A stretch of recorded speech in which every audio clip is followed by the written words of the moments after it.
అమావాస నాడు ఆకాశములో నిండు సందామామ కనిపిస్తదమ్మా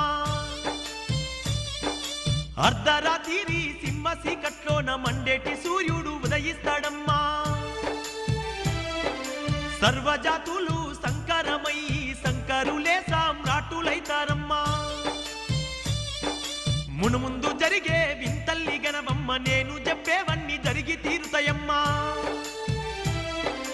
వావి వరసలు మచ్చు కన్నా లేక మానవత్వమే చచ్చిపోతుందమ్మా పగలేమో అన్నా చెల్లెళ్ళు అనుకుంటూ రాత్రుళ్ళు రతులల్ల మునిగిపోతారమ్మా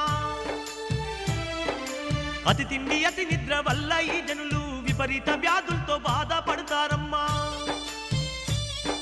స్థిర నివాసము అన్నది లేక ప్రజలు రోజు సంచరిస్తుంటారమ్మా